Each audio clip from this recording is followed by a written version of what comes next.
چلتا ہے کہ قرب قیامت میں جب مسلمان بہت کسمہ پرسی میں ہوں گے تو خراسان سے لشکر اٹھے گا. خراسان یہ افغانستان اور ایران کا حصہ، اس علاقے کو نبی صلی اللہ علیہ وسلم کے دور میں خراسان کہا جاتا ہے، جس میں قندھار بھی آتا ہے، ایران کا بھی حصہ آتا ہے اس میں. تو یہاں سے لشکر اٹھے گا، مجاہدین لڑیں گے بہت بڑی تعداد میں، دنیا میں جہاد ہوگا، مسلمان ظلم کی چکی میں پس کے تنگ آ چکے ہوں گے. تو اس وقت دنیا میں دو بڑی طاقتیں ہیں جو اس وقت تیسری ورلڈ وار کی طرف دنیا کو لے کے جا رہی ہیں.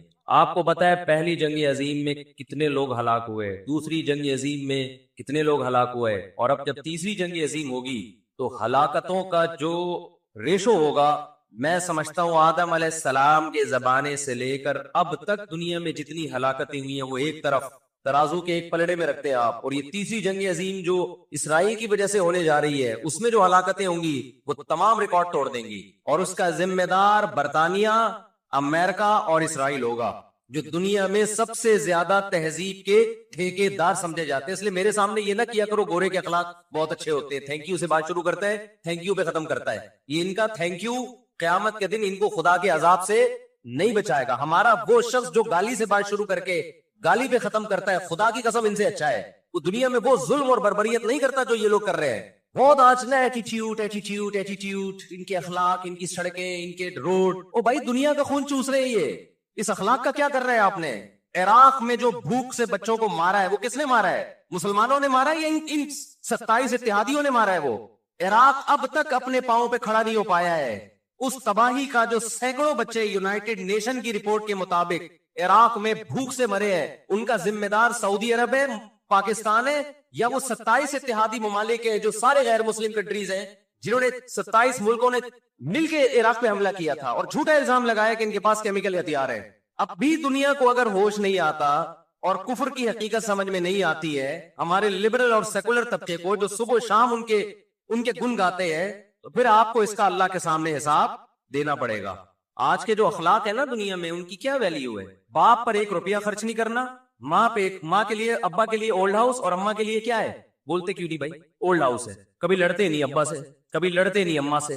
اس سے اچھا وہ بچہ ہے جو کبھی کبھار ابا سے لڑ بھی لیتا ہے، اماں سے لڑ بھی لیتا ہے، لیکن اسے پتا ہے کہ میں نے آخری دم تک ان بوڑھے ماں باپ کو اپنے سے جدا نہیں کرنا. وہ لڑکے توبہ استغفار کر لیتا ہے، وہ زیادہ بہتر ہے. دیکھنے میں یہ بدتمیز لگے گا آپ کو، خدا کی نظر میں اس کا مقام اس سے زیادہ ہے جو تمیز دار ہے.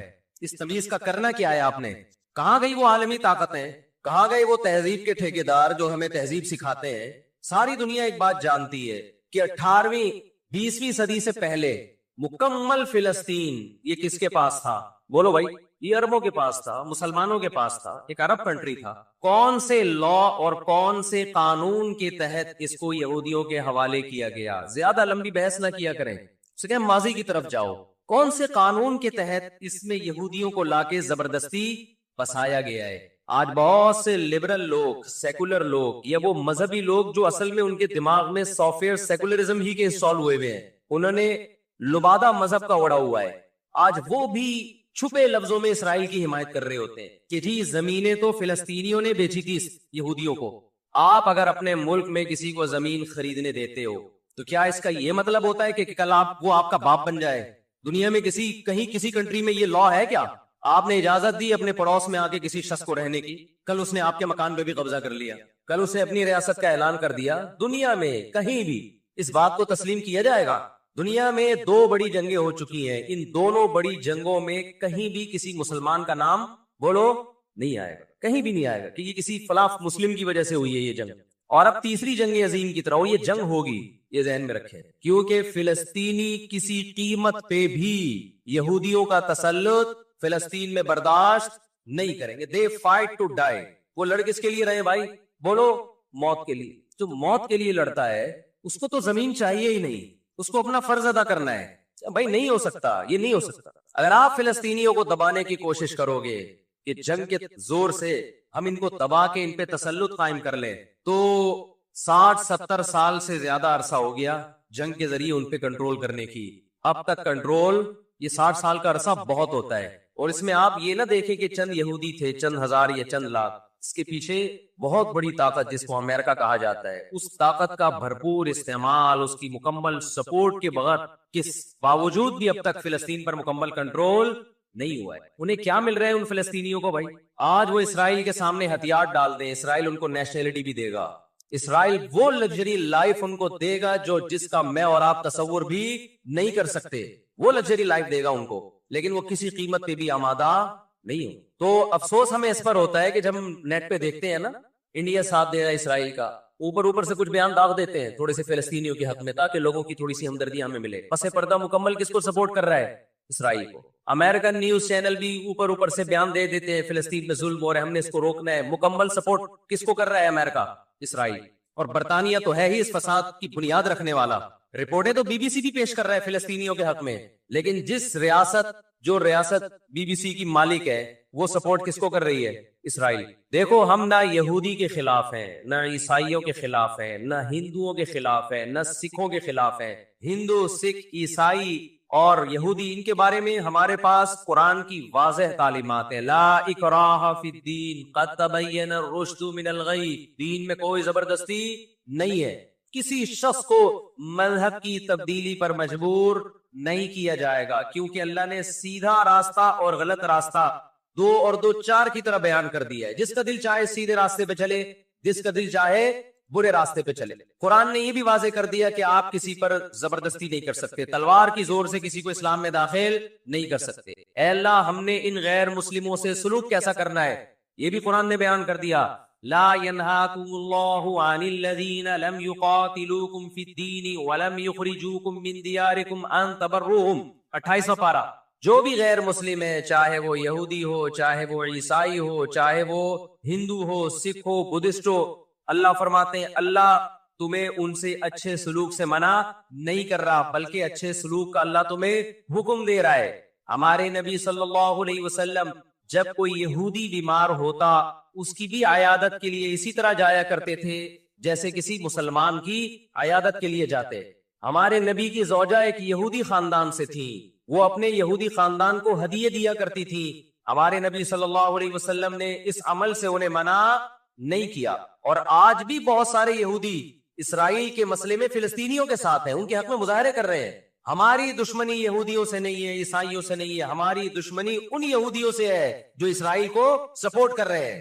آپ اگر قرآن اٹھا کے دیکھیں، اللہ تعالیٰ نے اپنے محبوب ترین پیغمبر موسیٰ کلیم اللہ وقربناہ نجیہ، جن کے بارے میں قرآن کہتا ہے وہ پیغمبر جن کو کوہ طور پہ بلا کے میں ان سے سرگوشیاں کیا کرتا تھا، اس پیغمبر کو اللہ نے اس قوم کی طرف بھیجا.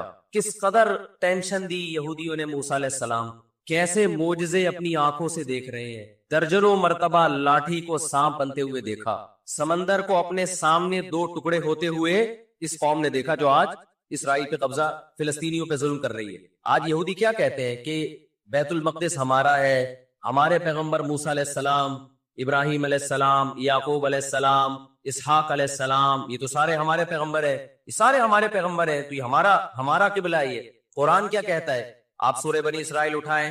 وَقَضَيْنَا إِلَىٰ بَنِي إِسْرَائِيلَ فِي الْكِتَابِ لَتُفْسِدُنَّ فِي الْأَرْضِ مَرَّتَيْنِ وَلَتَعْلُنَّ عُلُوًّا كَبِيرًا فَإِذَا جَاءَ وَعْدُ أُولَاهُمَا بَعَثْنَا عَلَيْكُمْ عِبَادًا لَنَا أُولِي بَأْسٍ شَدِيدٍ فَجَاسُوا خِلَالَ الدِّيَارِ وَكَانَ وَعْدًا مَسْئُولًا ثُمَّ رَدَدْنَا لَكُمُ الْكَرَّةَ عَلَيْهِمْ وَأَمْدَدْنَاكُمْ بِأَمْوَالٍ وَبَنِينَ وَجَعَلْنَاكُمْ أَكْثَرَ نَفِيرًا إِنْ أَحْسَنْتُمْ أَحْسَنْتُمْ لِأَنفُسِكُمْ وَإِنْ أَسَأْتُمْ فَلَهَا فَإِذَا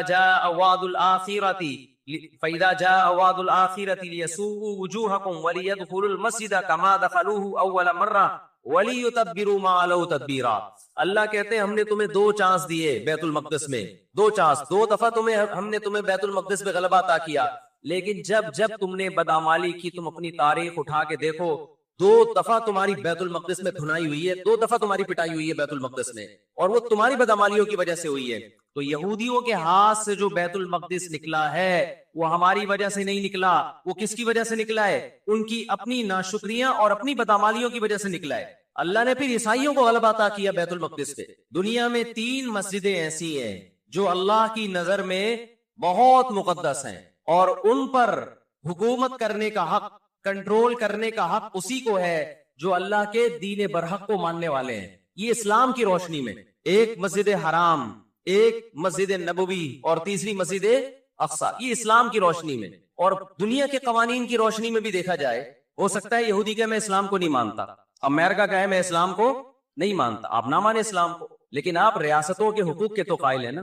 18ویں 19ویں صدی کے آخر میں دنیا میں جن جن ممالک کی لکیریں کھنچ چکی تھی، پوری دنیا کا معاہدہ ہے، پوری دنیا کے ایگریمنٹ ہے کہ جس ریاست کو ہم نے تسلیم کر لیا ہم اس کے خلاف مسلح لڑائی بولو نا نہیں لڑ سکتے۔ مجھے ایک بات بتاؤ، آج اگر برطانیہ اٹھ کے پاکستان پہ حملہ کرتا ہے دنیا کس کو برا بھلا کہے گی؟ بولو نا کیا ہو گیا؟ برطانیہ کو کہے گی نا۔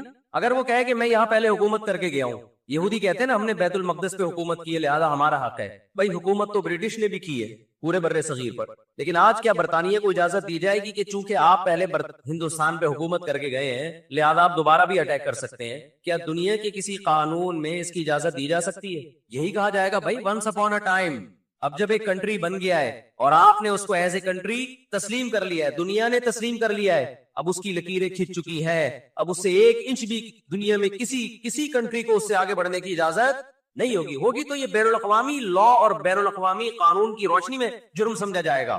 فلسطین اور بیت المقدس اسلام کی روشنی میں بھی مسلمانوں کا ہے اور بین الاقوامی قوانین کی روشنی میں بھی کس کا ہے؟ مسلمانوں کا ہے۔ وہ تو 2 وجوہات ہیں، تو آپ بتاؤ اتنی بڑی وجہ کے ہوتے ہوئے کیا فلسطینی وہ مسجد چھوڑ سکتے ہیں کیا؟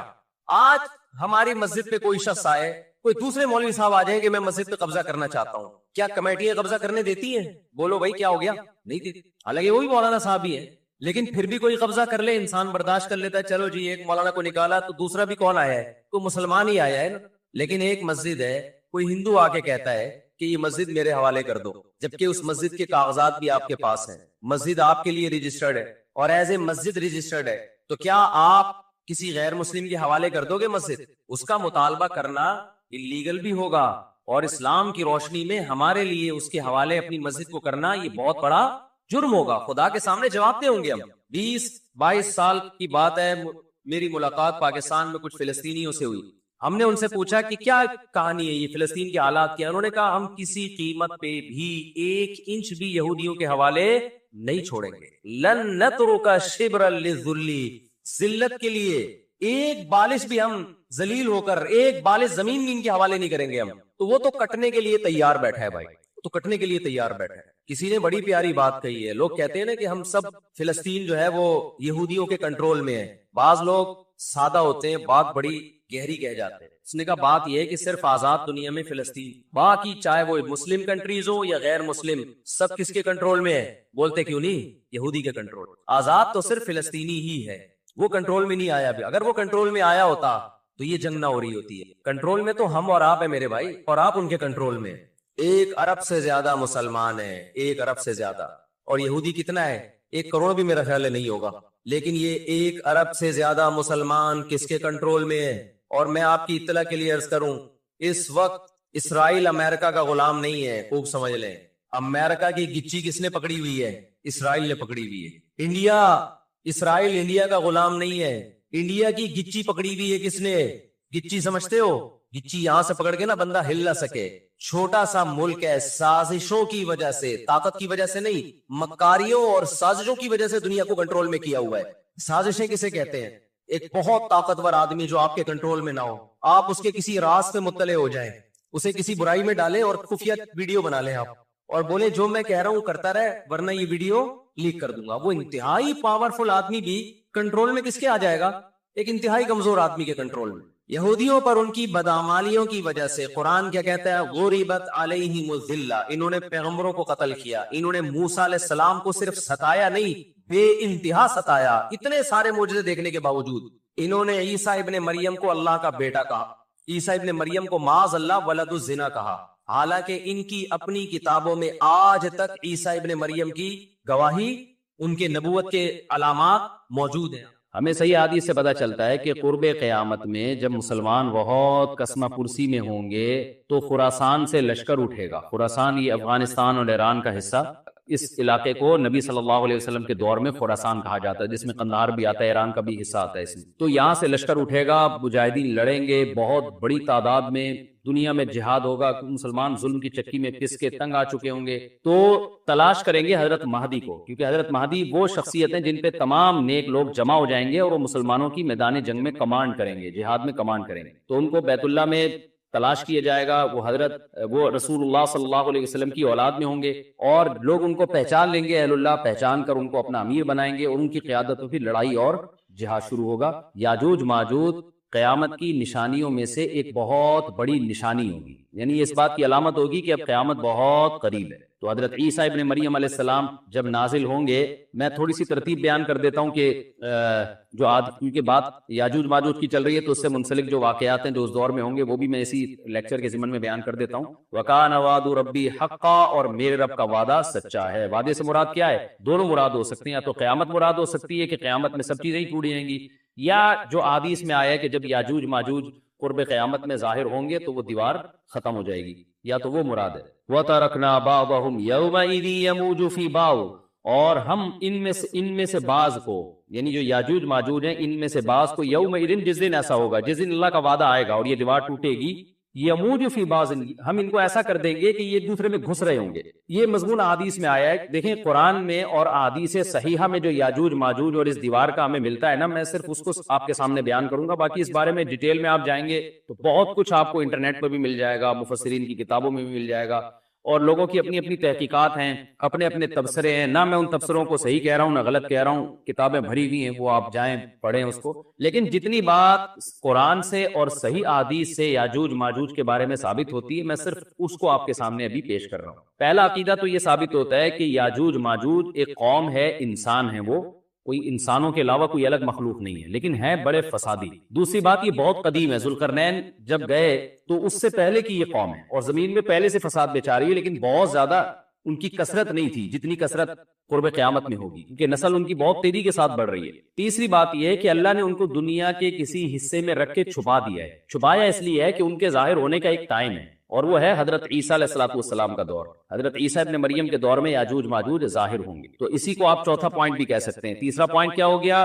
کہ ان کو چھپا دیا گیا ہے، لہذا یہ جو لوگ کہتے ہیں نا یاجوج ماجوج دریافت ہو گئے ہیں فلاں جگہ ہیں فلاں جگہ ہیں، تو بھائی ہمیں جب ایک چیز چھپا دی گئی ہے اور ایک ٹائم بتا دیا گیا ہے کہ اس ٹائم پہ ظاہر ہوں گے، تو اس سے پہلے وہ دریافت ہو ہی نہیں سکتے۔ پہلے دریافت ہو گئے تو اس کا مطلب نبی صلی اللہ علیہ وسلم کی گویا پیش گوئی غلط ہوگی، تو جو جس کا ٹائم ہے اسی ٹائم پہ وہ ظاہر ہوں گے۔ چوتھی بات میں نے جیسے بتائی کہ حضرت عیسیٰ علیہ السلام کے دور میں وہ ظاہر ہوں گے۔ پانچویں بات، صحیح حدیث سے یہ بات ثابت ہے کہ یاجوج ماجوج وہ جو دیوار بنی تھی اس کو چاٹتے رہتے ہیں، ختم کرتے ہیں۔ اب چاٹنا کا جو لفظ حدیث میں ہے اس سے مراد زبان سے چاٹنا بھی ہو سکتا ہے، اور یہ کنایا بھی ہو سکتا ہے کہ اس کو ختم کرنے کی کوشش میں لگے ہوئے ہیں۔ اور ایسے چاٹنا، جب ہم کوئی چیز چاٹتے ہیں نا تو بہت تھوڑی تھوڑی وہ ختم ہوتی ہے، تو اتنی موٹی اتنی بڑی دیوار ہے کہ انہوں نے اپنی اسٹرگل اور اپنی محنت نہیں چھوڑی ہے، تو وہ دیوار کو کسی نہ کسی طریقے سے گھسائی میں اس کے لگے رہتے ہیں۔ تو زبان سے بھی چاٹنا ہو سکتا ہے اور کسی اور طریقے سے اس کو ختم کرنے کی کوشش بھی مراد ہو سکتی ہے۔